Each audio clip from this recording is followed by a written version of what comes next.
What up, you guys? So, this podcast is going to be super different from what I normally do, but I want to talk about Facebook ads, YouTube ads, solo ads. There's a lot of marketers on my friends list, and just curious as to what do you guys do? What do you do to drive traffic? The only thing that I've ever done, I've never messed with any other advertisement, was Facebook ads.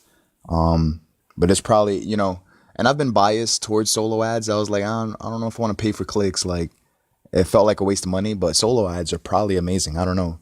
It might be, you know what I'm saying? It's always that one thing that you're judging that's probably more incredible that you give it than you're willing to give it credit for until you actually try it out and stuff. But that's just like, it seems to be normal human behavior. People stick to what they're used to, you know what I mean? So, yeah, I could tell you like I got a friend, he spent $7. He ran an ad for $7 and he made three sales with that. He was doing Devant Travels and yeah, so for $7 he made three sales. 47 times three is God knows how much money. I have no idea. I'm about to calculate it. But that's how much he made in a day, and he spent seven to get. I think that's a good ROI. You know what I'm saying? Like you spend $7 and get three sales, that's pretty good. You know what I mean? So he got, let me see, 47 times three. So he made a 141 minus the seven that he spent for advertisements, 134 in a day. So that's pretty cool. But anyways, yeah. Anyways, I want you to know, like, whether you're a marketer or not, like, even if you have a job or like, it takes money to keep that going. You know what I'm saying? Like when you clock out of your job to go eat lunch, you got to pay for lunch, got to pay for the gas going there and going back. So, believe it or not, it's like it's almost as if you're keeping a business going. You know what I mean? Like if your job is 1 hour away and there's no buses around, like it's no way to get to work. You know what I'm saying? You got to pray to God that one of your friends is willing to drive you there. So, yeah, another thing, the people that you work for, right? If you have a job, I know that they was all willing to make that investment in their employees. They invested, the stapler that you use at your job, the computers that you log into, if you're in a cubicle, like, what I'm saying? I know all of that was an investment for you to work for them. You know what I mean? So, and anyways, I have no idea where that came from, but yeah, so I did Facebook ads before. There was one advertisement I ran and I bought, like, what you call it, like followers. It was like, I got like 20, at the time it was like 22,000 people following. I saw this course that was like $7 and it taught me how to get like a lot of followers and stuff. I don't know what I thought I was doing at the time, but I had a lot of short-term thinking. Like I was like, yo, how can I maximize stuff like today? But you got to be patient because otherwise you spend money like that. It's unnecessary. But yeah, I ran an ad. I got 20,000 followers. I remember when I saw something. It was about this woman. She was teaching people how to get 10,000 followers in 3 days. But after I got that, what's up, Keela? After I spent seven to get the training, right? And then I spent about, I think, $60 or $40, somewhere between 40 and 60. And in 3 days, I got 10,000 followers. And but the engagement was crap. Like, you know what I mean? Like no one's really paying attention. No one's engaging because they don't have an emotional connection to the page. They're just a bunch of random people that, you know what I mean? Like I just generated a list of people and it was on it. You know what I'm saying? And it was just, so yeah. I remember the quote. She was like, make a quote, make it yellow. The background of the image has to be yellow and it has to be something non-controversial. Like it can't be like, cats are better than dogs or dogs are better than cats. It got to be something that most people could agree with. Like you have to believe in yourself or you have to, you know what I mean, keep pushing forward or something like that, something that everyone could agree with. So basically I ran that advertisement. It was like, if you agree with this quote, like this page, and it reached 73,000 people. And I kept the ad running because, she was only teaching how to get 10,000 fans, but she was like, you could keep it running if you want to. And I was like, yo, let me double that number. But I didn't know the engagement was going to be like so terrible. And I remember what I did specifically.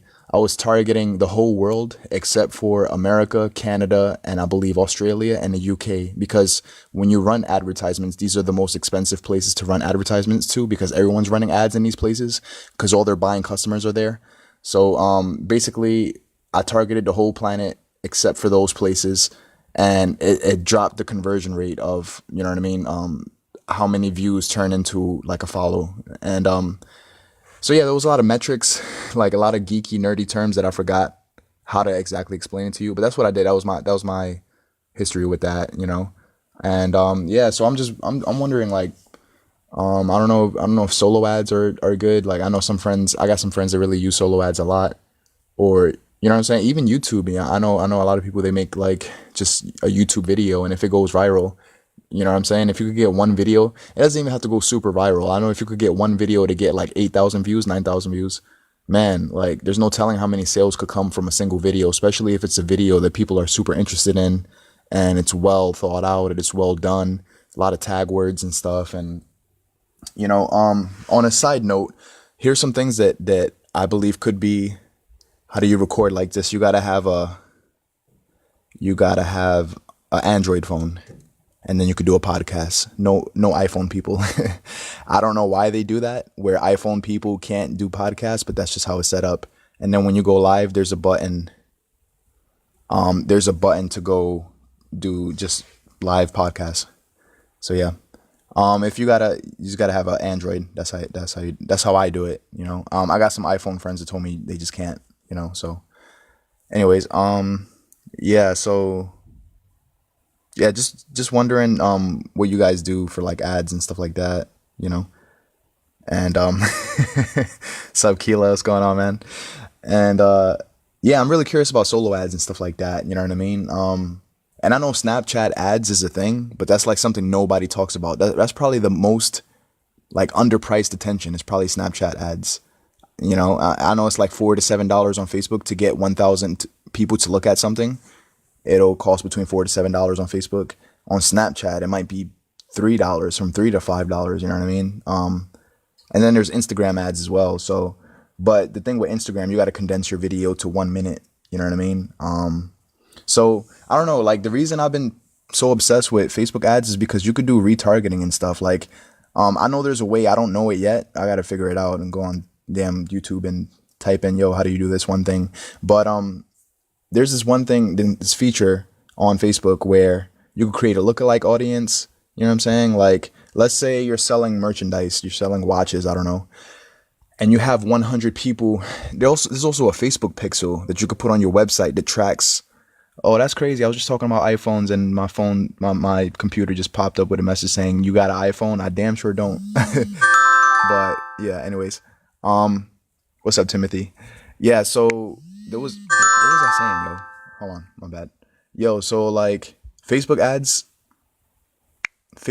was like, I just saw how powerful it was. The targeting was like ridiculous. I know a lot of people don't like Facebook ads because they're like, yo, like, I don't know, what's crazy about Facebook ads? When people see your advertisements, I saw a statistic somewhere that 60% of people are watching your videos with the audio completely off, and they're not hearing what's being said. So if you don't add the captions, that might affect your video, and people might engage more if they could actually read what the person's saying.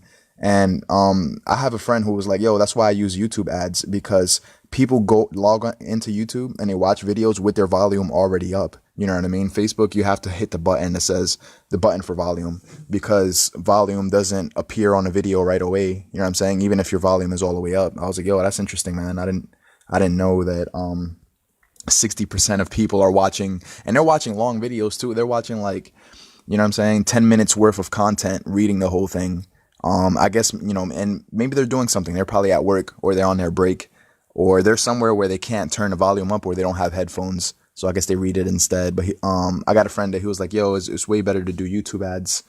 One thing I know, the purpose of this podcast, man, like, I'm not trying to be on a computer all day posting and work from home groups. Like, that's cool and all that, but I'd rather just pay for the views. You know what I'm saying? I'd rather just pay for the traffic and do it that way. You know what I mean? And then respond to people that respond to the ad.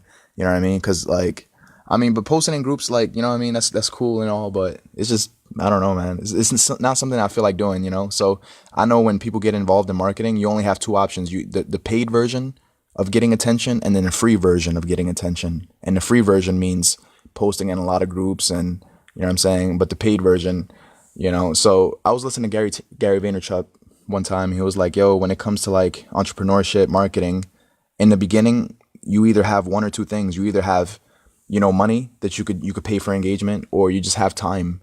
And within that time, you could figure out like, free paid methods. You know what I mean? But yeah, and I remember when he talks about underpriced attention, another thing he mentioned was, He was like, yo, like if you get on a famous YouTuber, or maybe he doesn't even have to be super famous, like a million, what'd you call it? Like radio ads. He was talking about radio ads. He was talking about like underpriced attention for this is for rappers. I'm a stray off topic for a second, but he was like, for rappers, wouldn't it be amazing if you get on somebody's huge like vlog channel, and as soon as their video starts, your song is playing, and then everyone in the comment section, since your song plays first, they're asking you, yo, how much, like, what's the name of that song? You know what I mean? Or you know what I mean? Or your song would start playing and it would say the name of you, the artist. You know what I mean? And then it would show your SoundCloud link or your, you know what I'm saying? Of course, you would have to pay the vloggers to feature your song in their stuff. You know what I mean? But a lot of these people don't know how to price themselves accordingly. I know there's Instagram influencers.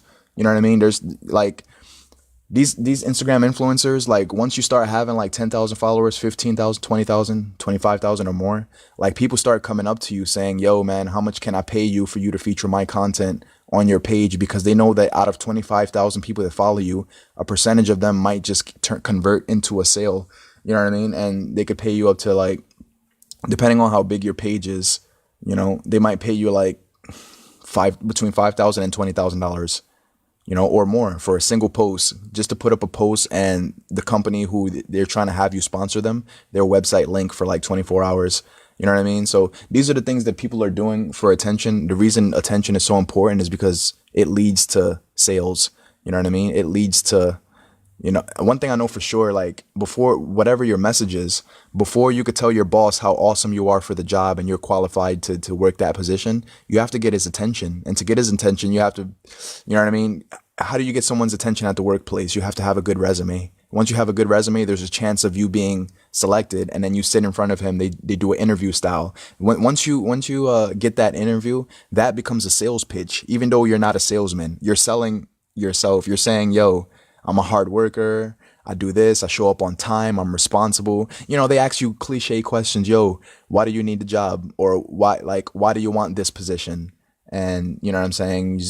A lot of times people make up stuff. They'd be like, I'm super passionate about this job. They know they freaking not. They just saying that. Or sometimes they are passionate about the job, but it becomes like a sales pitch of you convincing them why you're the one qualified for the position. But it started off with attention, and you got their attention by having a good resume. You know what I mean? Like in the workplace, I know that we lose people's attention by having face piercings, face tattoos. You know what I mean? Or, you know, some people, they walk into an interview and they have their pants sagging halfway off their ass. You know what I mean? And then they think that they're just going to get the job, or that's okay to like have that image, but they don't know as soon as they leave, their resume gets thrown in the garbage. You know what I'm saying? Or it gets tossed in a shredder, paper shredder, you know?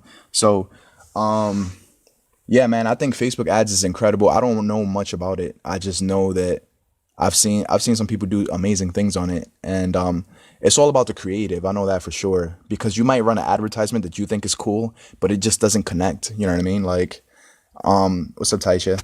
Like, you know, I listened to a lot of Gary, and he was saying, yo, if you're gonna make a product that's for like specifically for Asian people, target Asian people. You know what I mean? Or if you have a product that's like, he was like, you could do 10 different advertisements. One for, you're targeting 10 different nationalities, and you're showing that set of family members, like, be happy, because the way that black people react to an advertisement with black people in it would be different than when someone creates a copy and paste ad that's supposed to be for everybody. You know what I mean? Like, you know, when you feel connected to the people that doing the advertisement, that speaks volumes. Like, you know, it might be higher conversions for that nationality because their people are being represented in an advertisement. You know what I'm saying? So I think that's, what's up, Edward? So stuff like that. There's a lot of nuances to these things that I would have never known had I not, like, you know, like been watching somebody who, you know, Gary Vaynerchuk, he's really somebody I really look up to a lot. And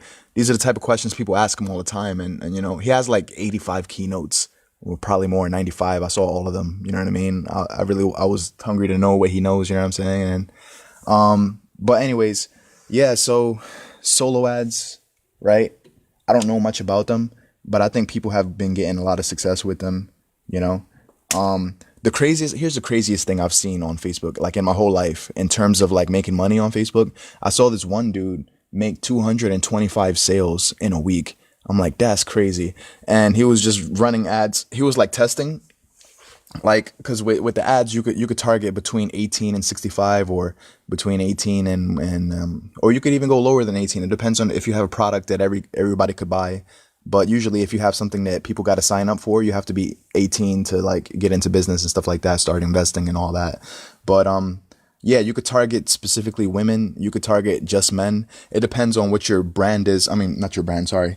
Your product is and specifically who your target audience is. You know what I mean? Like right now, if I put out a rap video and I sound like J. Cole in that song, I would target J. Cole fans because I know they would be the ones that would gravitate towards it because it has that J. Cole sound to it. Or if I make a Drake type song, then I'm targeting his fan base to make his fan base mine, figuring that if I can make a song that sounds like something he would say, or like, you know what I mean? Like knowing that, well, his fans like this type of stuff. So if I produce this type of record, his fan base is the perfect type of people to target because that's my target audience. You know what I'm saying? And these are the benefits of knowing what your style is, knowing what you sound like, knowing what you know what I mean? And when it comes to artists, a lot of people are prideful because they don't want to sound like anybody else, you know? And I don't know, man. Like I feel like I'm a walking compilation of everything that inspires me. There's nothing fucking original about me. You know what I'm saying? Like at all. I just don't. You know what I mean? Like every piece of me is from somebody else. Every bit of it. You know what I'm saying? From the rap style to the poetry style to the things I say to the things I think.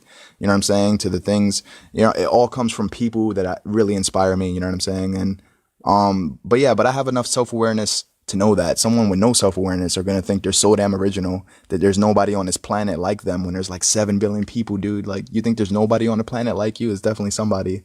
A lot of people actually, you know what I'm saying? Because there's only like 16 different personality types, 7 billion people, you know, and if you split that evenly, 7 billion divided by 16, you get for every one personality type, that personality type might just be represented by 450 million other people. You know what I mean? And that's only if the personality types were split evenly. You know what I mean? So, anyways, so yeah, so just I'm just doing this podcast, just wondering like what types of things have you guys seen success with if you're marketing, if you're what specific types of things are you doing? What's your favorite type of advertisement, or do you just prefer doing free stuff all the time? You know what I mean? Like, because I be seeing some people, they're making hella money and I don't see them on Facebook all day, like like posting in groups. You know what I mean? I'm like, yo, this dude is definitely running an advertisement. I don't know what. You know what I mean? So that's why I can't wait to know this shit, because I'm not gonna hide none of that. Like I'm gonna get on here and I'm gonna do videos and I'm gonna show you exactly what I'm doing. You know what I'm saying? And like what resources, what this, what that. I think some people, not I'm not speaking for everybody. Some people like gurus and stuff, they might withhold their knowledge because they're scared of the market getting oversaturated. This is why my favorite thing about Gary Vaynerchuk is he gives 100% away. He gives away 100% of all of his advice, his best stuff. And people get mad at him. They were like, yo, you could package your knowledge and turn it into a $2,000 course. Why are you giving this crap away for free? Like people would pay for the stuff that you know and you're just giving it away. And I think he really believes in a universe rewarding him, in God rewarding him for his deeds. You know what I mean? And, but anyways, yeah, so he just has a perspective when it's like, yo, when you have something that you want to get across to the whole world and your goal is to get your information across to as many people as possible, you tend not to put a price tag on your knowledge, on your wisdom. You tend to just give it away for free. You know what I mean? And I don't know, man. Like, and he's one of the hugest marketers in that space. I know a lot of entrepreneurs, a lot of you guys, you know exactly who Gary Vaynerchuk is. And there's been a lot of people, you know. You know what I noticed? I want you to pay attention to this. Gary Vaynerchuk right now has between 4.8 million followers. And everything he does, he gives it away for free. I really feel like this world is rewarding him for sowing so many damn seeds and not withholding any knowledge. You know what I mean? And I think that's why that many people follow him. You know what I'm saying? I look at his YouTube and, it's doing better than a lot of people that are in the same, same category as him, such as, Ed Milet, that's a marketer, that's an entrepreneur. I don't know what his business is, but, Ty Lopez, I'm sure you guys know who that is. That's the Here in My Garage, stands in front of a Lamborghini. You know what I mean? Who's another person? Yeah, man. So, and I'm not saying that the follow count defines you, but what I'm saying is like, I really think it's because he gives away that much stuff for free that people gravitate towards him more, because they know he's going to be genuine. You know what I'm saying? They know he's going to be, what's up, Kelvin? What's going on, bro? they know that he's gonna deliver. They know that he's not gonna withhold anything. And I think people love that about him. That's why as soon as I start learning stuff, the first thing I'm gonna do is start sharing what I know, and knowing that, oh, another thing, right? So I was talking about how gurus, a lot of people who they know a lot of stuff that could change the world, but they keep it to themselves. I think they're scared of the market becoming oversaturated, too many successful people, and then it makes it harder for them to succeed. But you know what I mean? Because I believe in abundance, you know what I mean? I'm gonna just put it out like, I think there's enough opportunity for everybody. Plus, there's a lot of pessimistic, cynical people that just don't believe in a higher potential, which makes room for a lot more entrepreneurs anyways, because a lot of people are going to just think this stuff is a scam anyways. And it's almost to your benefit that so many people don't believe in this opportunity, because it creates that much more opportunity for everybody. Even though if more people had faith, if more people would take a leap of faith, like, you know what I'm saying? Like, that would be cool to see. But I know how, like, how people think, you know what I mean? They gravitate towards what they're used to, and they just stay stationary for a very long time, you know what I mean? So I don't know, man, but like, on a serious note, I think there's a reason why Gary has 4.8 million followers. I forgot how many, like, it's been a while since I checked his follow count, but that dude gives away everything, man. I've learned so much about and I feel bad for watching as many videos as I did, and I didn't take notes on the stuff he says, you know what I'm saying? But I'm gonna definitely have to do that one day, go back through the videos, take notes on what he's saying, and how he's instructing people on what to do, like when it comes to sales, getting attention, getting in front of your customer, you know what I'm saying? Another thing, man, like one of the greatest lessons I learned from him is it doesn't matter how amazing you think your product is. If nobody likes it, then it probably sucks. You know what I mean? Like, because it's not about your product being amazing. It's about thousands of other people agreeing with that concept, agreeing with that idea that something is amazing. You know what I'm saying? Like, I personally,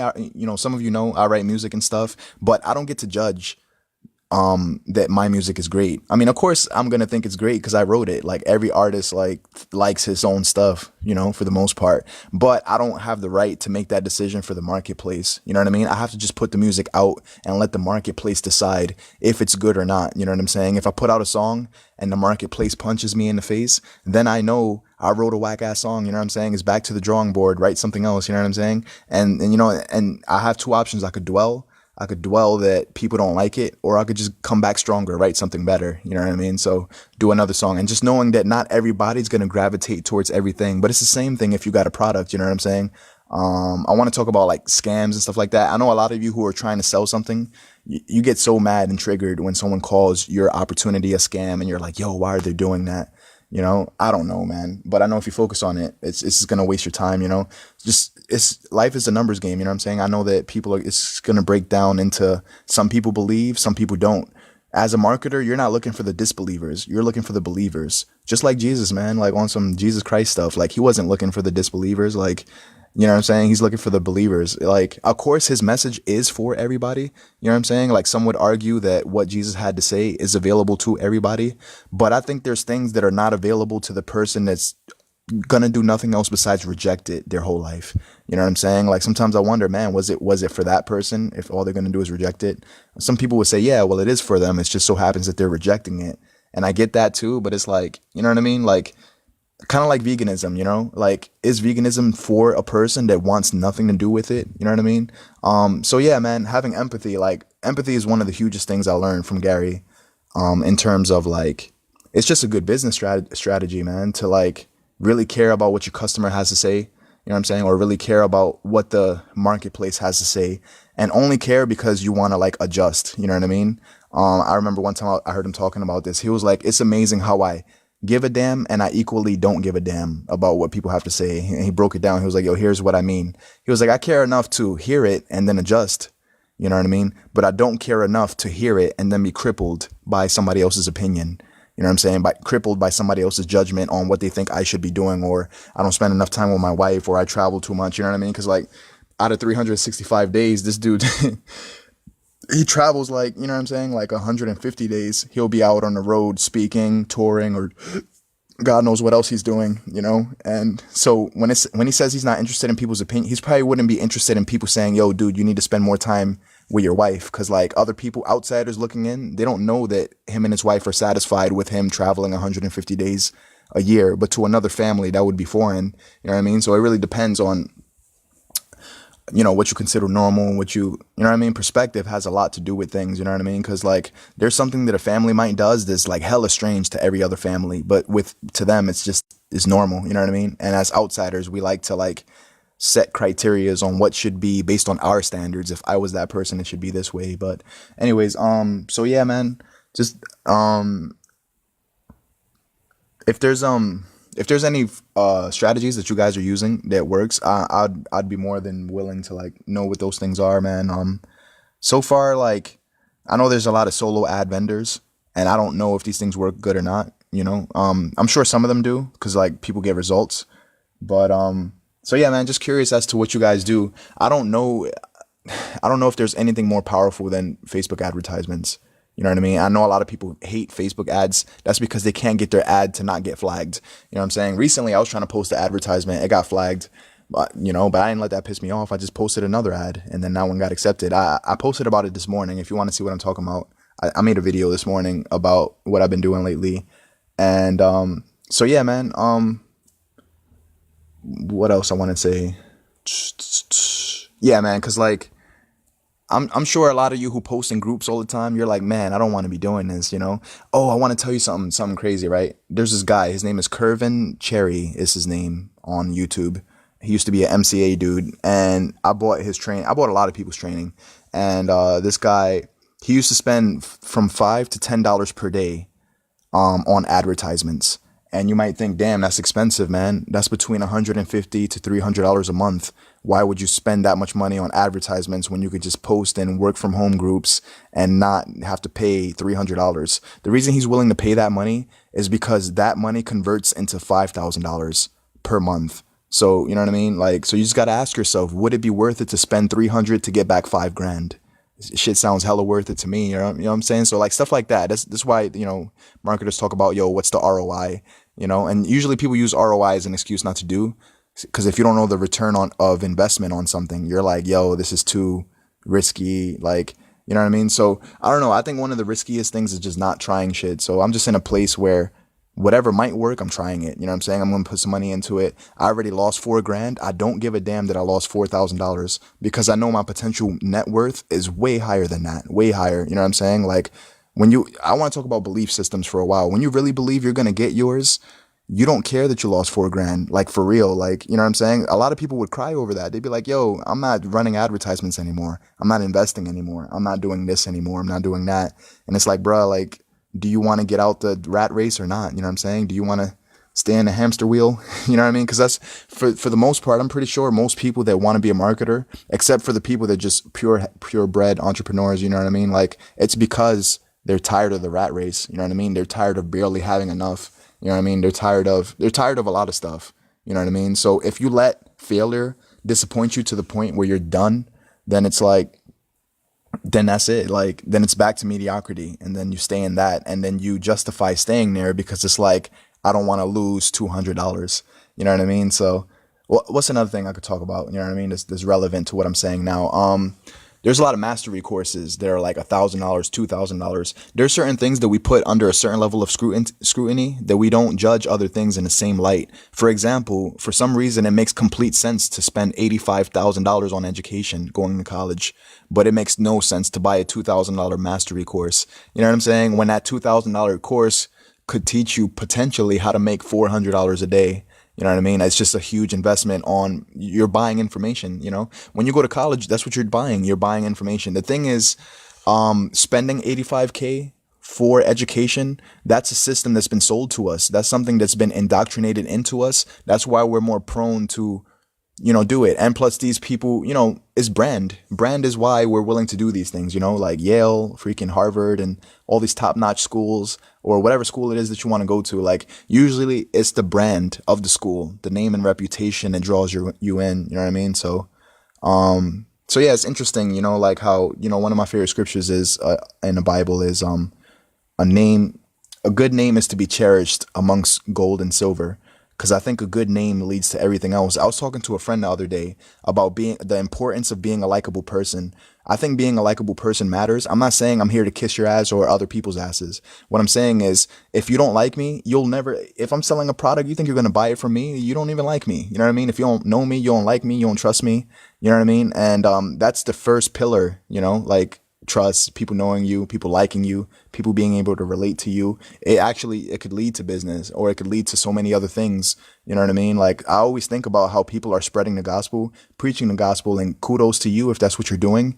But a lot of people preaching it make themselves very unlikable people, and then wonder why no one wants to listen to them. You know what I mean? A lot of marketers make themselves unlikable people, wonder why no one wants to like buy from them. You know what I'm saying? And it's like, so yeah, like that's why knowing how to adjust matters. I hear a lot of people saying stuff like, man, I don't care if nobody likes me. I don't care if nobody likes me.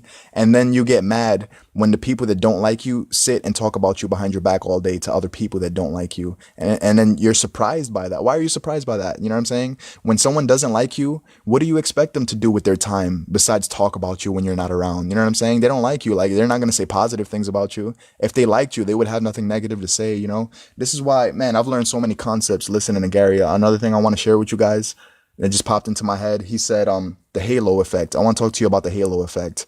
That's the benefits of being a kind person is, have you ever heard a story about somebody like they're so damn kind that you want to meet them? Like, you hear, I don't know if this happened to you, any of you, but you hear about somebody's story and how kind and how generous, or how whatever it is, the quality that they have, that you hear how much of a good person they are, that you want to meet these people because you can't believe that there's that level of goodness in the world, because you felt like you've been trapped by malevolence. Can't say that word correctly. Evil. You know what I'm saying? Maybe you had a perspective where every human being is evil and a piece of crap. You know what I mean? And then you hear a story about someone being so kind and generous. So the halo effect is when I do something so damn good that you guys in your spare time have nothing but good things to say about me. You say it to other people. And because you say it to other people, it brings more other people, like, you know what I'm saying? It brings them to my attention. You know what I mean? They want to meet me now.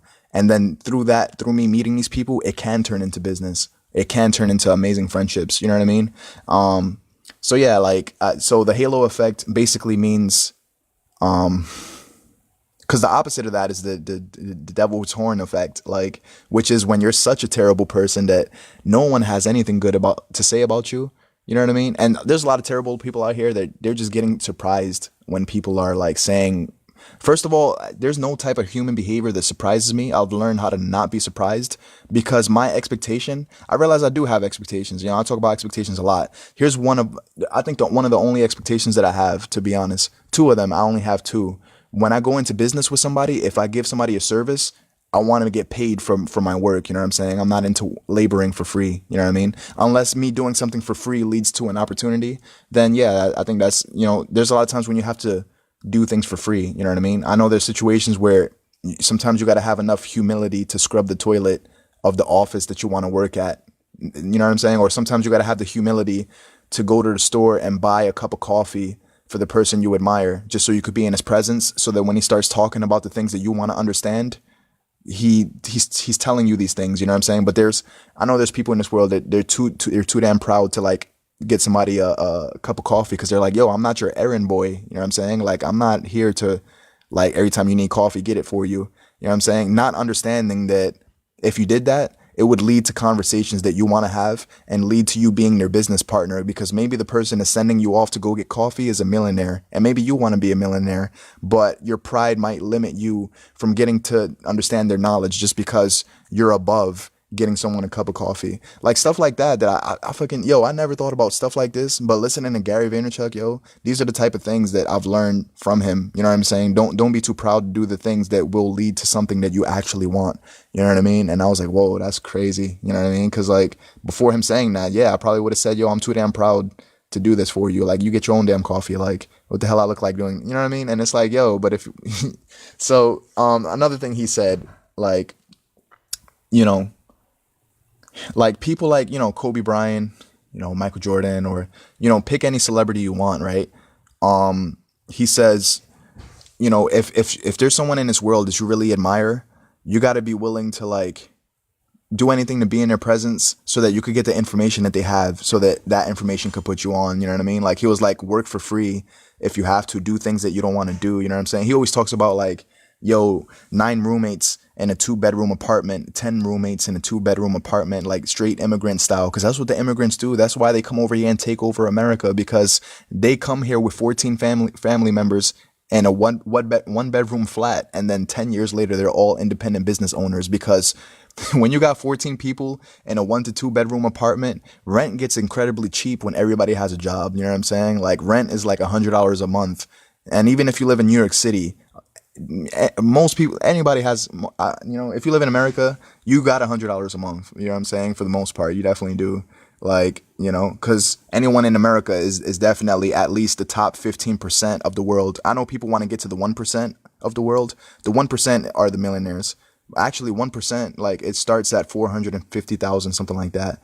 You know what I mean? That's when you're at the bottom of the 1% of America, but you're actually, when you make $35,000 a year, something like that, $35,000 a year, you're actually in the 1% on a global scale. You know what I mean? Which is crazy. And I didn't know that. So, yeah, so these are just some of the things I learned, I guess I'm talking about this stuff now because I ran out of questions to ask you guys about solo ads. What's up, Lisa? What's going on? Solo ads and I don't know what you guys are up to, Snapchat ads. You know what I'm saying? So, but like I said, the one thing that blew me away, if you have a calculator, I want you guys to look at something. If well, actually, you wouldn't be able to look at it because you're listening to this podcast unless you have a second phone or you're next to a laptop. What's up, Lisa? How you doing, man? It's good to see you. But basically, the craziest thing that I've seen on Facebook is when that guy, I forgot what his name was, but he was signed up, I believe, under Eric Goodlife Johnson. You guys might know him. He was really one of the top paid people, I believe, in Motor Club of America, one of the top 10, 15, something like that. This dude made 225 sales in a week. And that's like, so 225, if you have a calculator, right? 225 times 90.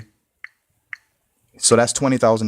$20,000, $20,250 in a week. That was the post. Like I saw that, right? And I was like, I need to learn fucking Facebook ads. That was the post that was like, yo, how do you run Facebook ads? Like, who do I have to speak to like, you know what I'm saying? Like, then I just got so damn curious. I was like, yo, I need to start YouTubing my ass off and figure out what the hell are these people doing? But one thing I know, like I said, like when it comes to advertisement, one TV commercial, it might not have the same impact on everybody on the same global scale. Like a commercial with Asian people in it, Asian people are going to gravitate more towards it. Of course they would, because their people are being represented in the commercial. You know what I'm saying? So, that's why, like, listening to Gary Vaynerchuk, he says there's nothing wrong with doing 15 different commercials for the same product and representing 15 different nationalities, because knowing that you're going to convert very high 15 different ways when you run advertisements with Spanish people in it and target Spanish people. You know what I mean? Simple stuff like that. Or black people, like make sure black people are in the advertisement and their people are being represented. And then their people are being shown being happy with a product that they purchased. You know what I mean? And then running those advertisements towards the black community. You know what I mean? Stuff like that. I was like, wow, like so many nuances. That's why I'm excited about it being 2018, is because, yo, like 1997, stuff like that, they ran generic commercials that was supposed to, you know how they did it? They used to bring 6 people in a room, right? And ask them, hey, what do you think of this commercial? And that was their metric for deciding whether or not it's going good or not. If you guys take a look, you know what I'm saying? If you guys have some time later, I would like for you to look at my last video. And in my last video, give me a second. What's up, Jay Ridge? I appreciate you posting stuff, man. In my last video, I was showing you the metrics of how you know who your ad is reaching. You know how many people have saw it. I think I got like 732 10-second views or something like that. I didn't make any money yet. You know what I'm saying? Like as soon as I make a sale, I'll let you know. I'm pretty like, I try to be transparent with that. Like, yo, it's crazy. Like I was going to fake it till I make it. You want to hear a crazy story that I've never said in my podcast? I actually bought fake money, right? And I was going to take a picture like to make it seem like I'm living that life, right? And then go on Facebook work from home groups, right? Post that picture and then just, you know what I'm saying? Make it seem like I'm already there. Fake it till you make it. I was about to really fake it till I make it, like for real. I didn't do it.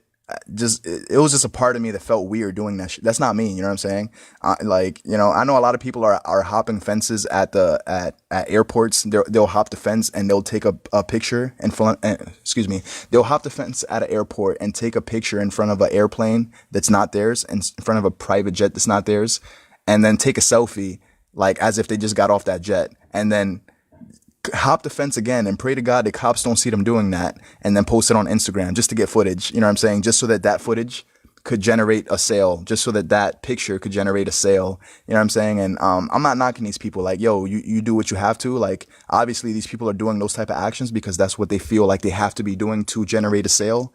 But that's just not me, yo. Like, you know what I'm saying? So I bought the fake money for two reasons. So I could hold it in my hand and get motivated as hell to make some real money, but also wanted to take a picture with it. But it didn't look like there was, I would have had to record it with a low definition, yeah, I know, right, Lisa? Yeah. I'm glad I didn't do it. I was really tempted though. But yo, you want to hear a funnier story?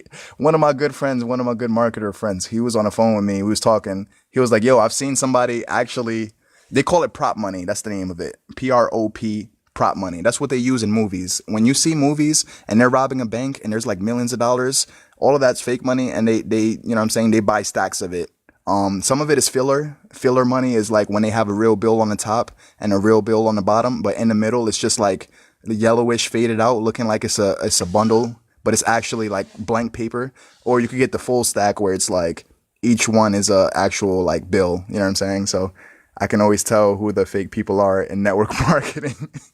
I hear you, man. Yeah, I know. And it would have messed with my like integrity as a person to do that. I was like, yo, I can't. What the hell, man? But the temptation was there. Let me tell you. Thank God I didn't. But I don't even have the access to that anymore.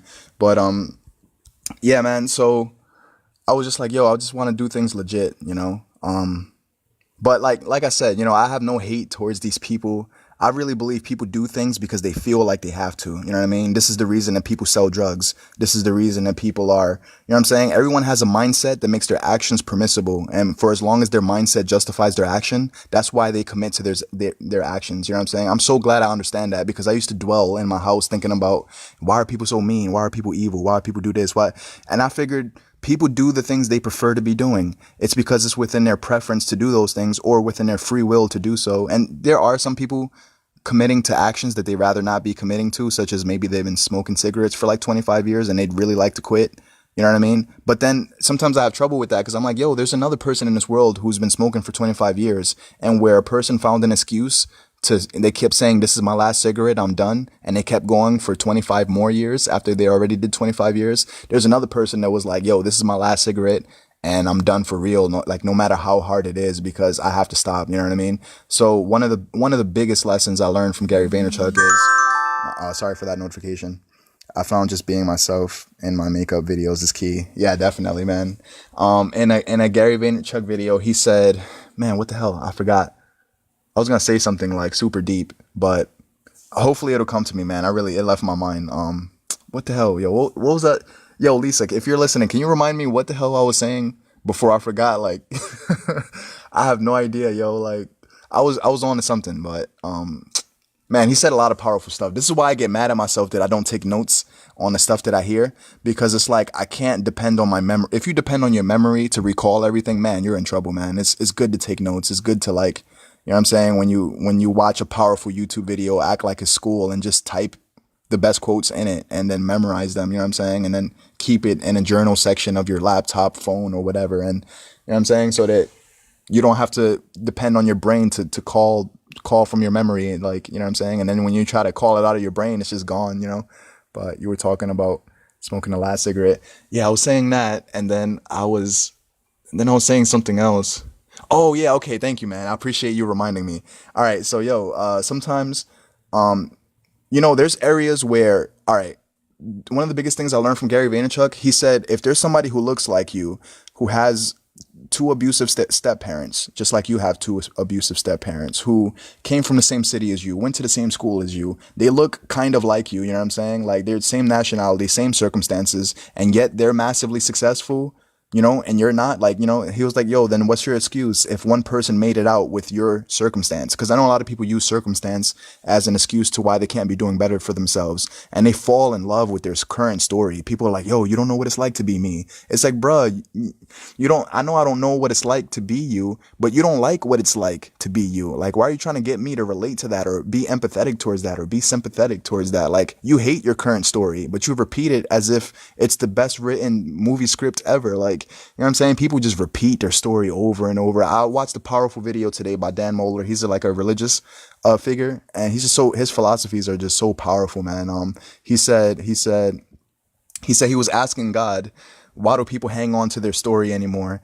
And he said that he felt like God was telling him because their past is the only thing that they could find identity in. You know what I mean? It's the only thing they can relate to. And they feel like if they don't keep telling their story of their past, whatever sense of identity they think they have by telling that story, they won't have that anymore. So they cling on to it to have some form of identity. So people's story, people like, you know, what they've been through, it becomes who they are, you know what I'm saying? And then they become a product of their injustice. They become a product of who said what and who's spreading rumors and I got bullied and this happened. And, you know, I'm not making light of these situations. Things happen. I get it. You know what I'm saying? But if you're 67 years old talking about you don't know what it was like being 7 years old, bruh, you're 67. You're not 7 anymore. You're not growing up anymore. Like, you're still trying to get people to relate to what it was like 60 years ago. Damn, man. Like, I understand, you know, people dwell, and I understand it takes some time sometimes to get over certain things, you know, but 60 years later, like, you're still telling people you don't know what it's like to be 67 years later. I don't know, man.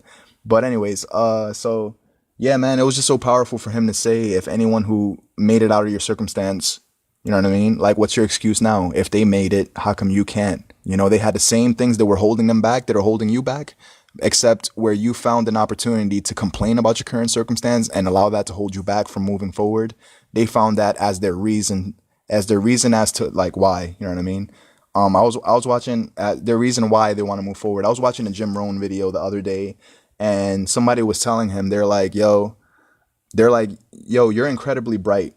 You're very smart, but you don't have enough reasons for being successful. Once you develop enough reasons, you'll get there. You know what I mean? He was like, the problem is not getting the knowledge, getting the wisdom. He says the problem is having the reason, because on the days when you're not making a lot of sales or you're not doing so well or whatever it is, you need your reason as to why you got started to be the thing that your power source that you draw power from, and you allow that to motivate you to move forward.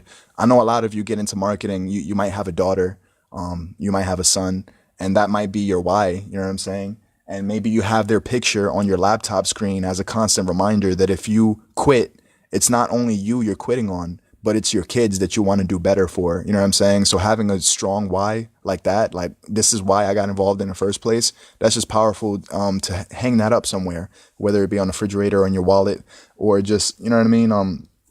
Take a mental note of it, or just, you know, write it down somewhere, like, and just always read it and be like, yo, man, this is why I want to be an entrepreneur. This is why I want to make sales. This is why, you know what I'm saying? So anyways, I promise you guys, I really didn't intend for this to be a mindset motivational thing, but this shit is so in me that it just comes out, you know? So I really just wanted to do this podcast to really ask you guys, what type of things you've been doing, in terms of like advertisements, you know what I mean? Cause like, I'm not trying to be in Facebook groups all day posting, like, I'd rather pay for ads, you know what I'm saying? And no disrespect to the people that rather do free advertisements. Like, guys, you do your thing. Don't ever let anything I say make you feel like I'm judging people that are not like me. You know what I'm saying? Like, I'm not a blogger. I'm more of a radio type person, you know, like, that's why I do podcasts. You know what I mean? Some people be like, yo, man, do a video.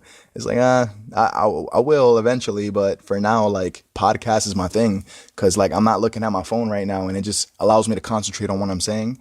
And my words are going to flow more smoothly, you know what I mean, than if I'm looking at a camera. Like, so yeah, and I do believe one day I'll looking at a camera will be easy for me. But for now, I'm just doing this podcast because there's no resistance towards me getting the information to you as smooth as possible without any like stumbles or thinking like mad hard about what I want to say. So anyways, so I do intend to develop a stage presence as well as a video presence. But for now, I'm just doing podcasts. I'm sticking to what I'm strong at. I'm just mastering this before I try to conquer other things as well. But give me a second. That is deep. You use your past as a way to show how you move forward, and you use today as a stepping stone to continue moving forward. Yeah, definitely, man. I think when people don't have a drive, when they don't have, I get that. Yeah, I hear you, man. Thanks for showing up, Lisa. I really appreciate your time, by the way. And you know, I hope you're getting value out of this. I was going to say, man, what the hell? Oh yeah. Like, it's powerful to have a why you're moving forward. You know what I'm saying? Cause otherwise it could lead to depression. It could lead to negative thoughts. It could lead to being cynical. It could lead to just everything that you don't want it to lead to. You know what I'm saying? Like, because, you feel down in the dumps and you're like, yo, man, there's no way out. Then you start questioning all possibilities and all like, man, but I'm going to fail and it's not going to work out and this is going to happen. You know what I'm saying? You know what's crazy? The people that are failing, like in life, and I don't mean like financially, just failing the goals that they have for themselves, like the things they really want to do before they die. Those people, they know too much. You know what I mean? A lot of them, they know exactly how they're going to fail.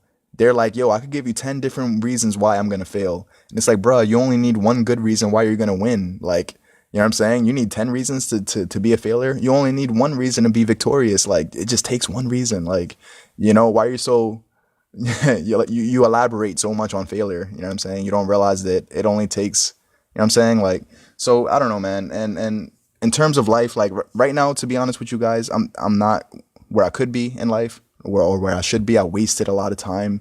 I'm 28. I'm at my mother's house right now. It's her crib, like, so yeah, super cheap, not paying rent and stuff. Never had a job, but I don't care about that. You know what I'm saying? Because like, here's like my options. I could dwell on that. I could dwell and be like, shit, I'm 28. I should be doing more.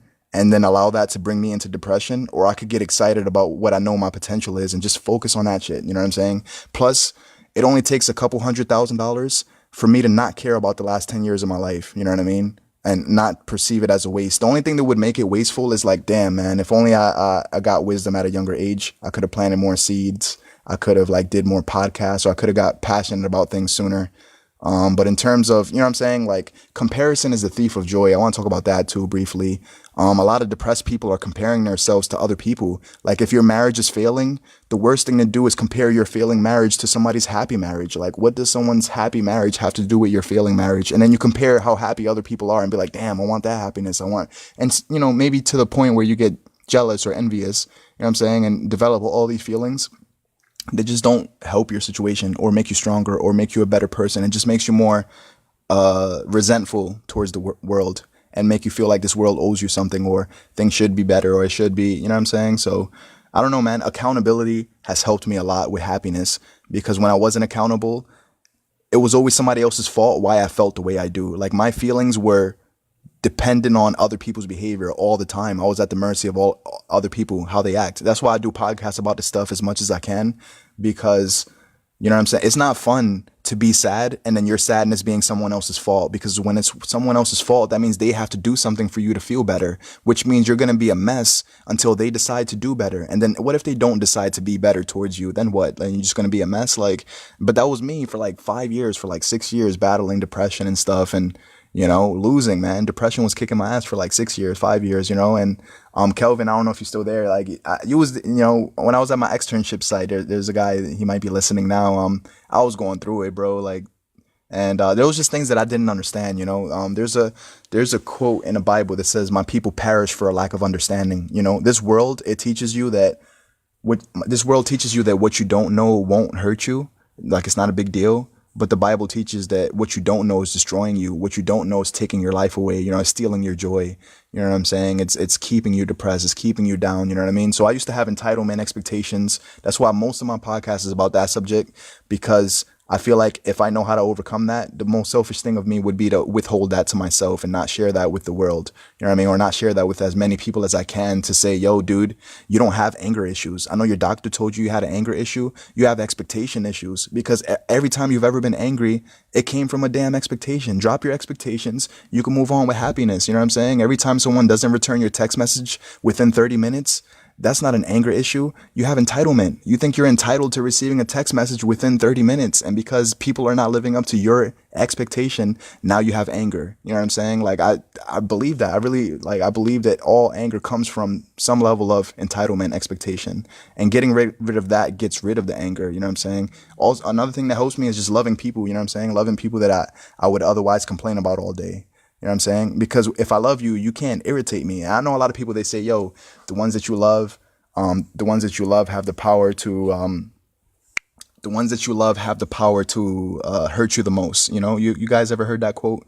I believe the reason that is because the people we love we have the most expectations on these people to meet our needs and to live up to our criteria, our standard of what we think they should be. And if they're living up to our standard, then we're good and we're peaceful and we're joyous and happy. And if they're living a life less than, then we're disappointed and feeling down in dumps and depressed. And we have an identity crisis now just because someone doesn't loses track of who they are as a person. You know what I'm saying? So yeah, so that's why I'm always talking about inner peace. I'm always talking about mindset. I'm always talking about things that I know like can improve people's lives. You know what I'm saying? The first thing I want for everybody is to have a clear conscience, a clear mindset, a mindset where you're not complaining and bickering about who's doing what, and you don't even care about rumors. You know what I'm saying? That's the first thing I want for people to live a life where other people's comments, other people's thoughts about you means nothing. You know what I'm saying? Or you realize that you have control over how you react to it, and their comments only mean as much as you allow it to mean. You know what I'm saying? That's powerful. Like if you look at the last video I posted on my page,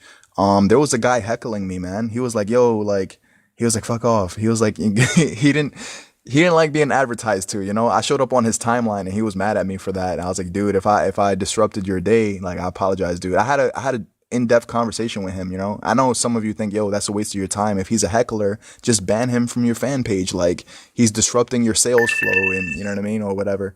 But the thing is, like, I cared about that person, you know what I'm saying? Like, I don't know. I felt it was worth my time engaging with the dude. And I don't think nobody's like, you know what I'm saying? Like, all right, when I'm trying to make a sale, yeah, people that are trying to just ask 1,000 questions that could be answered on my website, at that point, they would be wasting my time. But to say that they're a complete waste of time in any circumstance, like, nah, if, you know, if that was the case, they wouldn't exist, you know what I'm saying? And I know that that person is special to God, you know what I mean? So, yeah, I just really care about people, man. So that's why when that dude was heckling me, I didn't take it personal. I was just like, oh, whatever, man. Maybe he's miserable and he's going through something, but that doesn't disrupt my day. Like, I don't get mad. Like, yo, why are people so cynical? Why do they say everything is a scam? Why this? Why that? I just, you know what I'm saying? I just adapt. I adjust. You know what I mean? I think humans are ridiculously adaptable. And I'm never gonna. I plan to never lose sight of how adaptable I have the potential to be. You know what I'm saying? So instead of dwelling and complaining, the best alternative is adapting. You know what I'm saying? Finding out how to adapt. Like sometimes we wish people would stop saying mean comments to us. The best way is to learn how can we not be overtaken by those comments. That's powerful, because then when you learn how to overcome those things, it's not about how mean they're being towards you anymore, because you're so damn powerful that their comments, like, it's like, yo, you have empathy towards them and you love these people and you're like, yo, they must be going through something. And instead of getting mad and getting triggered by them, you start praying for them, or you start, like, you know what I'm saying? Like, trying to have a conversation with them and really trying to figure out if there's anything you could do to, like, make it so that their day goes better. You know what I'm saying? And then you change people with kindness, you know what I'm saying? So, on a side note, I really feel tempted to tell you this story. It's it's not my story, it's my friend's story, but man, I almost shed a tear when he shared it. He said that he was, I send those people to Block Island.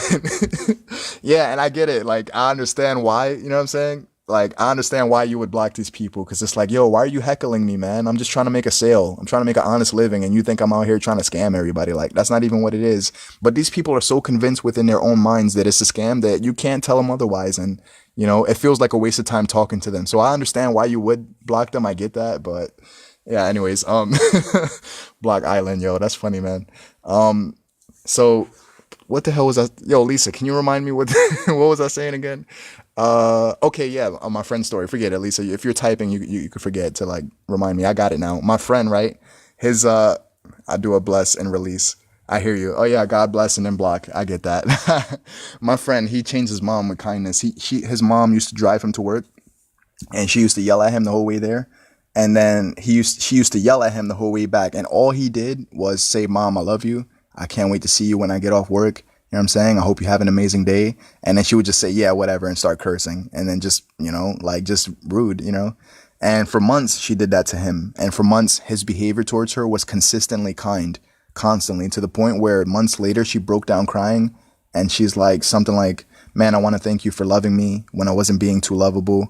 You know, like, I think she felt convicted by the words that she was saying to him, because when someone's trying to argue with you and you don't return that poison, you don't return that venom, because, like, if you're fighting back and forth, it's easy for them to turn around and say, "Well, you said this. I wouldn't have acted this way if you ain't say that." But when you give somebody zero ammunition, zero cause to have an issue, they realize the issue is not you at all, it's them. You know what I mean? Because for months at a time, 3 4 months, I have no idea how long she was being mean to her son, but she realized, yo, I'm being mean to somebody that for 3 months was consistently kind to me. That wears on somebody's soul. It breaks them down, you know. So she cried, she gave him a hug, and she changed her behavior. And the reason this story is one of my favorite stories to tell is because he never once told her, yo, your behavior sickens me. Like, I don't like you. You act 12. Why do you act 12 when you're 47? Like, none of that came out of him. He was just like, yo, ma, I love you, and I can't wait to see you when I get home from work. That's it. And she just kept being rude to him for like consistently, you know what I mean? And he just changed her, man. So I don't know. That's why that, like, I want to have that moment with people as much as I can. That's why I don't block anybody, because I want to recreate that story in a lot of different places. And to do that, I can't be too trigger happy with the block button. So, you know what I mean? But like, you know, not throwing jabs at anyone on the blocks, I understand, because like you guys you're really about that entrepreneur life. You're like, yo, if you're not trying to make it, like, if you're not trying to buy my product, get the hell out of here. Like, you know, I understand that mindset as well. So, you know what I mean? And everyone who jumped on this live, I appreciate you guys. Let me see how much time I have. Give me a second. 13%. All right.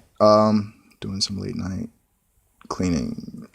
Yeah, man. So one thing I want to do, like I said, Gary Vaynerchuk, I feel like this world is really rewarding him for being kind, generous, and giving, and not withholding his knowledge.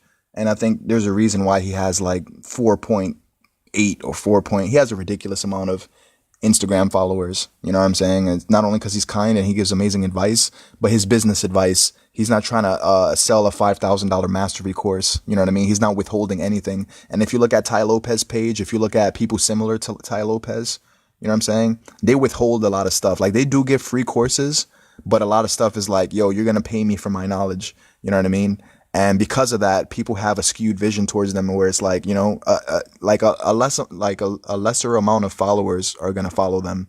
You know what I mean? But when you become a person that doesn't hold nothing back, and you're like, yo, man, I'm gonna just put it out for free, and I believe that God himself is going to reward me. That's amazing, man. You know what I'm saying? And just know that, you know, so there's videos on my page when he was like, Gary was like, yo, I'm never going to try to monetize my audience, because I know how to make money without them. You know what I'm saying? I know how to make money other places, so that when I give them value, I'm just giving them value. You know what I'm saying? And then when they tune in, they know that they're going to get something good.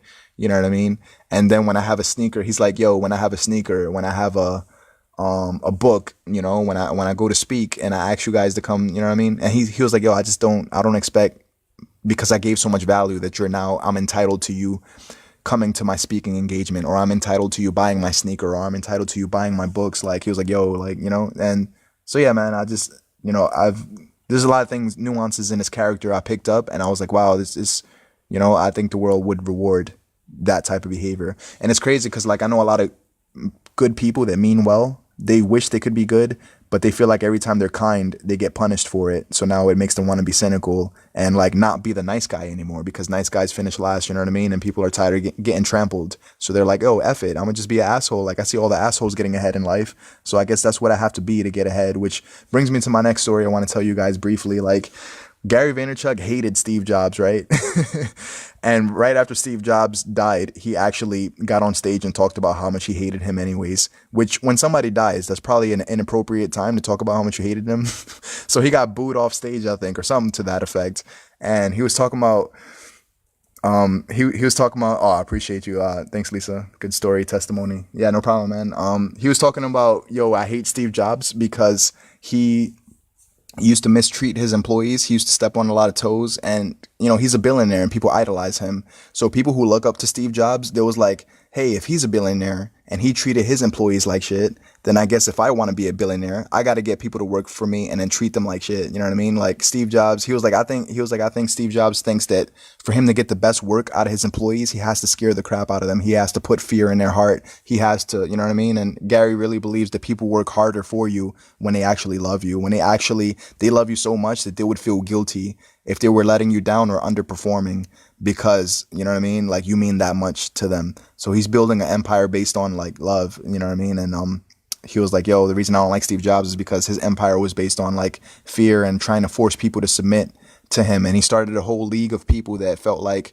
to be a billionaire, I have to abuse people to get to where I want to be. You know what I mean? So he's trying to do the opposite. He's trying to show people that you could actually make a lot of money and be a kind person and be giving and give advice and do the right thing, you know what I mean? And get there the ethical way, you know what I mean? And then start a whole league of people that believe the same, and then they run their businesses the same way he's running his. So I really believe in what he's doing, you know what I'm saying? That's why I reference that guy a lot, like probably more than most people. I consume so much of his content, and so yeah, man, I really think I'm better because of it, you know? So, cause I used to complain a lot all day, man, about stupid stuff that like is completely outside of my control. I just learned how to not complain.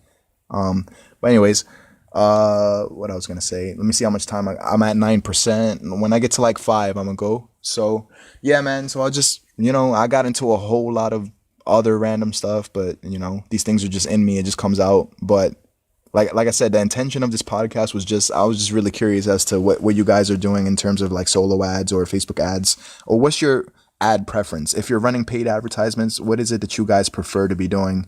That's really what I want to ask all of you, for those of you that are entrepreneurs or network marketers. Do you like YouTube ads? Do you like Snapchat ads? Do you like some type of advertisement that I have no idea about that you're utilizing, that you feel like is underpriced attention in comparison to all the other ad platforms? You know what I mean? Because like, the day that I saw that dude make $20,000 in a week, that was the day I fell in love with Facebook ads. And that's what he used to do that. And I was like, yo, I got to figure out Facebook ads, man. So I've been running some ads lately. I haven't made any sales. If you want to see what I've been doing lately, it's in my last video. And I'm talking about the psychology of why people market a certain way, how to deal with certain people, types of people. It's just a lot of value, you know what I'm saying? So if you get any value at all out of this podcast, you know what I'm saying? You're more than welcome to check that out if you feel like it, or if not, that's cool too. But, yeah, man. So, oh yeah, I'll talk about another thing, right? Once I had a post go viral when I was posting in, work from home groups, right? Yo, I had like, it was crazy. It was like 300 people. Nah, it was like, all right, maybe 150 people, because 300 comments total, because half of those were me replying to people saying, hey, if you're really interested, inbox me. And it went so viral. Yo, this is crazy. This was the beginning of the year, like January. You guys, there was a company called Easy Cash Code. I don't know if you heard of it. I was doing that. And the company was changing their compensation plan. And they had 1 month before they changed it. And a lot of people was trying to get like, their $18 commission. It was like $18 commissions, instant pay. It was one of the first things that I joined. It was like, if you sell a product or whatever, you'll get paid like right away, so at the time, the company was giving us 1 month warning that they're going to change it into a monthly fee, because it went from no monthly fees to monthly fees. And right when their company was about to change, I had a post that went viral, and I had a decision to make. I was like, yo, am I going to just tell people that it's $18 and not let them know that the company's about to make readjustments for the sake of the money? And I decided to take that post down. And anybody who was still commenting and messaging me, I was like, yo, like, the company's changing the compensation plan. You know what I'm saying? Like, but I was like, yo, I went viral and then had to take the post down because the damn company want to change their compensation plan.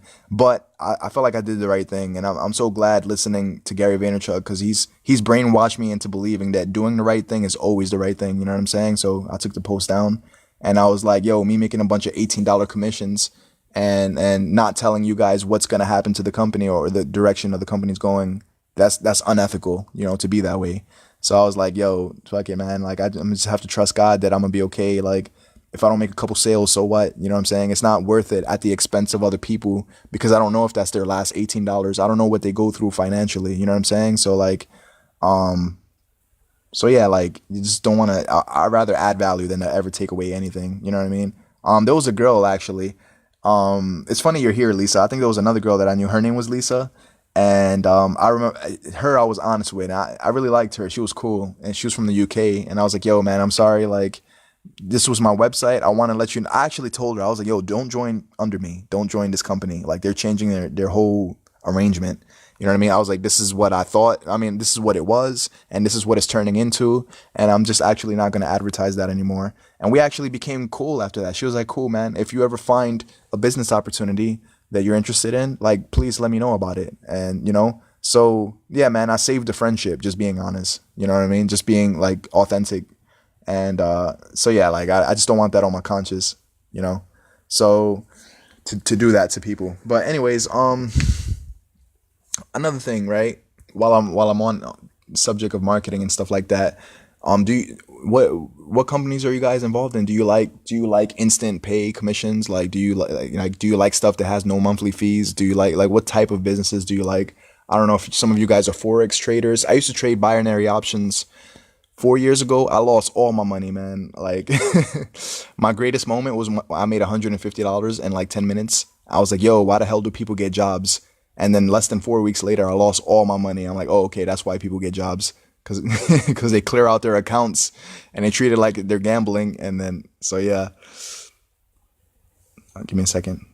That's very cool. I appreciate it, man. Yeah, so binary options was cool, but and then I did Nadex. I didn't understand Nadex. I don't know if you guys know what Nadex is. It's super complicated to even explain. But and then I got into what you call it, the forex trading, which I don't even fully understand that. I have courses on it, and I've been watching videos.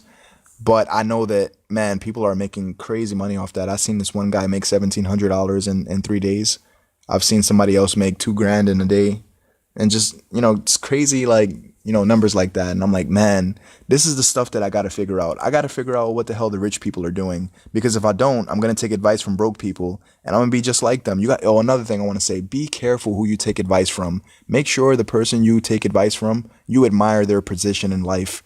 You know what I'm saying? Make sure that someone that's telling you how to have a successful marriage isn't currently having a failing marriage. You know what I'm saying? Like, it just makes sense to take advice from people you admire. You know what I'm saying? Like, when I first got interested in all this entrepreneur stuff, it was 2014. The company name was Wake Up Now.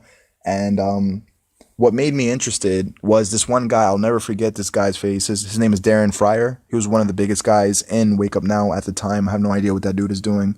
But I remember his video. The thing that caught my attention was when he said, I'm 22 years old and I'm retired. I said, what the hell? I thought you had to be, 85 to retire, not 22.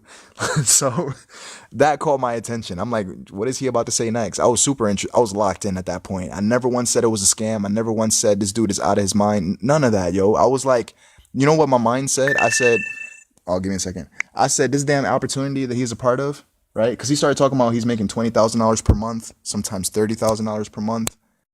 And I was like, yo, what's up, Brittany Lynn? Good to see you, man. I was like, yo, this has to be real, because I want it to be real for me. You know what I'm saying? Like, I want to get into another thing about I have an atheist friend. One time I asked my atheist friend, I said, bro, do you want God to be real? You know what I'm saying? He said, it doesn't matter if I want God to be real or not. What matters is he real? I'm like, bro, what you want matters. Because if you don't want God to be real, you're only looking for justification that proves his non-existence. And that's all you train your mind to see, is how God is not available in this area or that area. You become biased in your opinion towards searching to prove that God is not there. But when you want God to be real, you actually search for signs that he's there. You know what I'm saying? So you see how what you want to be real determines what you search for. That's so deep. But anyways, this guy, Darren Fryer, right? He was 22 years old. He said, yo, I'm making 20 grand a month, 30 grand a month. In my head, I never once got cynical. I never once said, give me a second, I'm a presenter for Unique Makeup. Oh, that's awesome. I get paid with 3 hours of any sale, but I'm still trying to find my market because it's high-end makeup. Yeah, I hear you, man. Yeah, Lisa, if you know who Gary Vaynerchuk is, he has, matter of fact, I'm going to post it. I want to post something in the comment section of this video. And Gary Vaynerchuk has like 97 keynotes. I'm not asking that you watch all of them, but I'm going to just post it. And he does a lot of Q&A, and he answers a lot of questions when people are like, yo, how do I scale my business? How do I do this? And he's just an amazing, amazing dude, man. And I'm going to put that in the comment section. You're free to check out his videos if you ever want to. And I really hope you find your way to do whatever it is you want to do in the entrepreneurial space. You know what I mean? Anyways, so this Darren Fryer guy, he was like, yo, I make 20 grand a month, 30 grand a month. And I'm like, yo, that's fire. Like, I got to do that. Like, how? Like, teach me, dude. Like, I was just open, the company was Wake Up Now. It was $100 startup cost, and it was $100 monthly reoccurring bill. And I joined, and the person I signed up under, my sponsor, was broke as hell. I know a lot of people don't want to join certain sponsors because they're like, are you making any money yet? And, here's what people do. They try to feel you out, and they try to see if you're making money, then they'll believe in their potential because they notice you have potential. And it's like, bro, what the hell does my potential have to do with your potential? Like, just because I'm making no money doesn't mean you can't come in this business and make $10,000 next week. You know what I'm saying? I know that sounds unrealistic, but yo, some people do it. You know what I'm saying? Somebody's doing it. But anyways, so yeah, I didn't judge where she was and say I'm going to fail because my sponsor's not making money. Like, I wasn't even on that at all. I saw it for myself. I saw potential for myself. I said, I don't know about marketing. I don't know about entrepreneurship, making sales, but I said, I'll be damned if I don't learn how to do the thing that I really want to learn how to do. Because $20,000 a month sounds very appeasing right about now. You know what I'm saying? Especially when I had a damn government check of $600 per month. You know what I'm saying? That's 40 times or more. Like, you know what I'm saying? So I don't know. I just got excited. I never once got cynical towards it. And I was just open to listening. I was open because instantly in that moment, I developed a huge fear. I was like, yo, what if everything he's saying is real and I get cynical towards it, and then I judge something and call it fake, and then the thing that I say is fake is the realest thing that I could ever dare to imagine, and then it just, you know what I'm saying, and then I walk away from.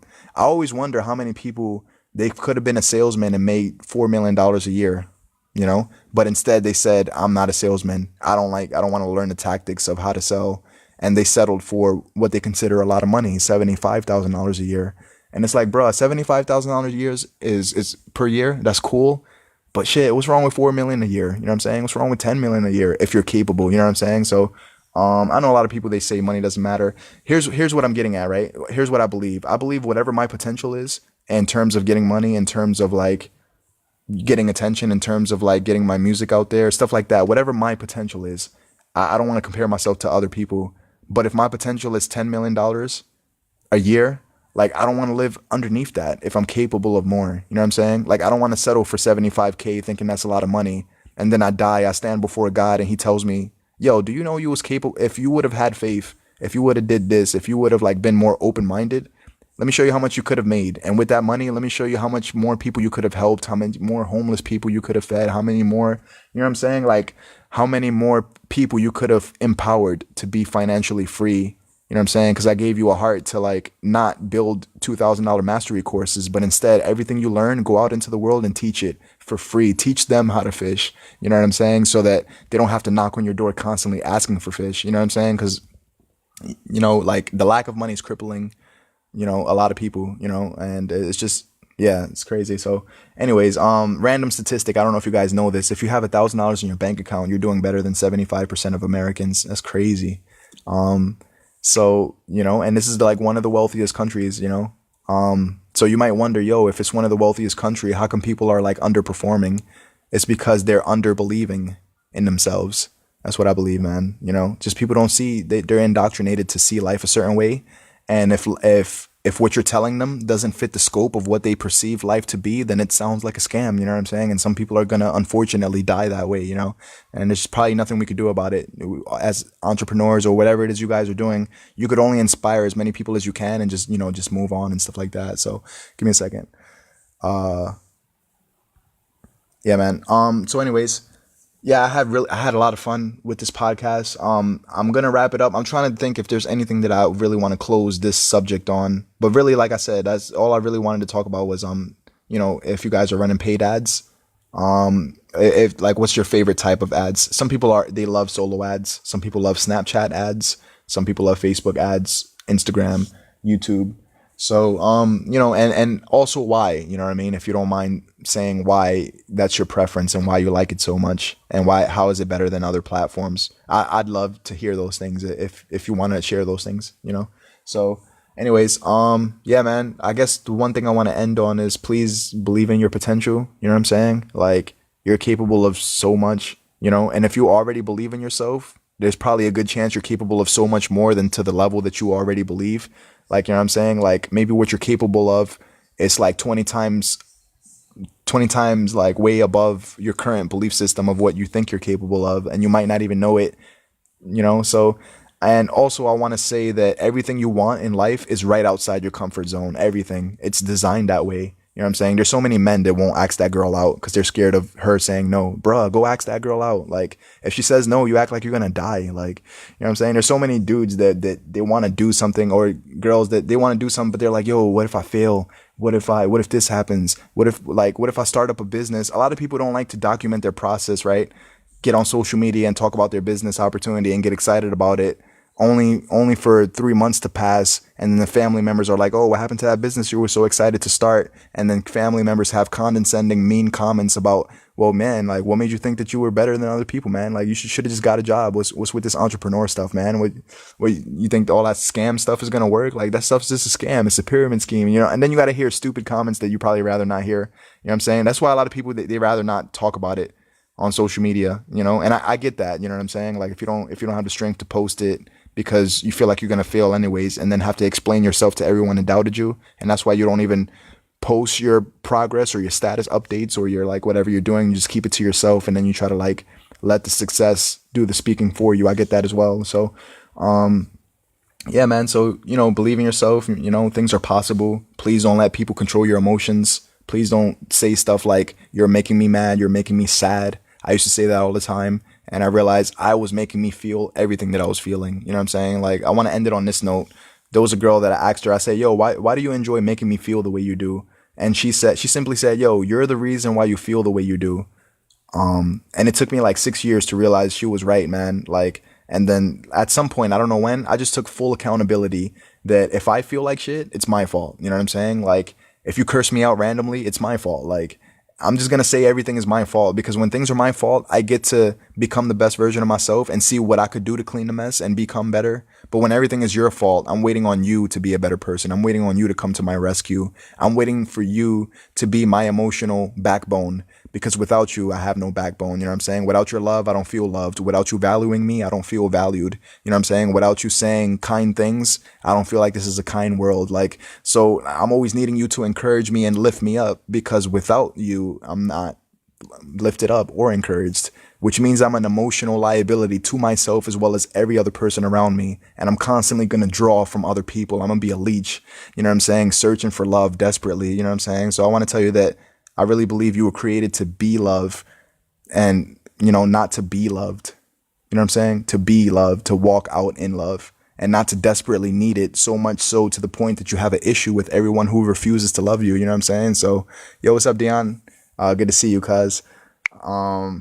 Yeah. So, yeah, man, I just wanted really to say that to you, you know? And, yeah, it feels good to be in control of my emotions, and to know that nobody controls it. Nobody could upset me. Nobody could offend me. Because when I wake up in the morning, I'm like, yo, God, nobody owes me anything. You don't owe me love. You don't owe me respect. You don't owe me a text back. You don't have to return my messages. You don't have to read them. You don't have to be considerate. You don't have to be compassionate. Like, I don't expect nothing from, the only thing I expect from you is for you to do whatever it is you prefer to do. Because whatever you prefer to be doing is probably what you're going to be doing. Some of you probably wonder, yo, why do people sit there and talk about me behind my back? Let me tell you why. Because that's what they prefer to be doing. And if it's within their preference of doing that, that becomes what they do. And then they have a mindset that justifies those type of actions.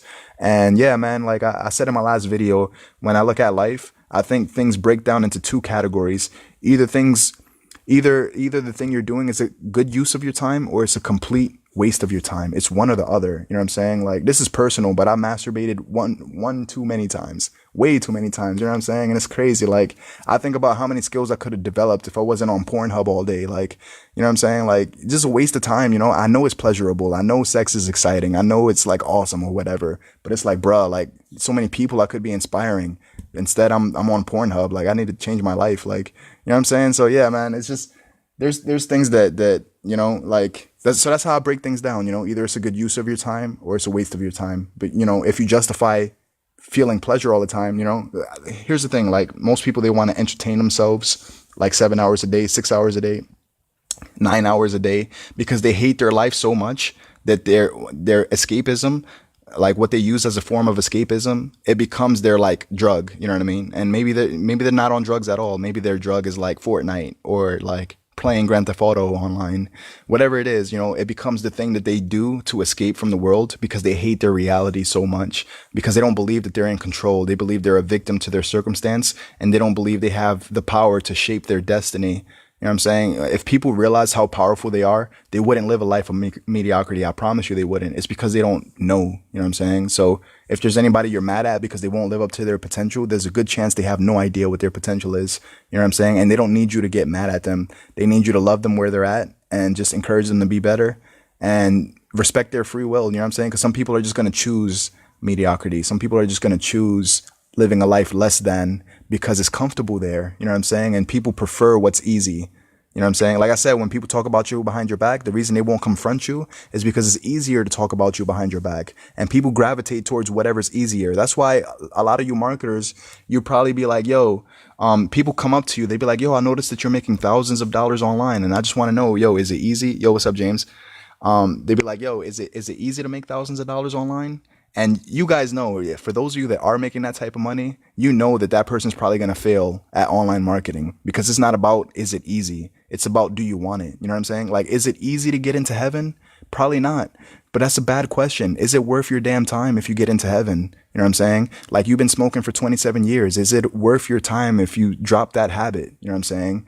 I've been masturbating since I was 12 years old. I'm 28. Is it worth my time if I stop that? Or am I going to dwell and complain about how freaking hard it is when I know how much of a waste of my time it is? And you know what I'm saying? So it's like I have an option, dwell and complain and justify masturbating all day and being on Pornhub all the time, or fucking get rid of that habit and replace it with habits that are a good use of my time so I could help other people around me. You know what I'm saying? Because like, I think that matters more than whatever personal pleasure I get from being on Pornhub. You know what I'm saying? So yeah, anyways, I'm going to end it on that note. I hope I humored you guys and made you laugh a little.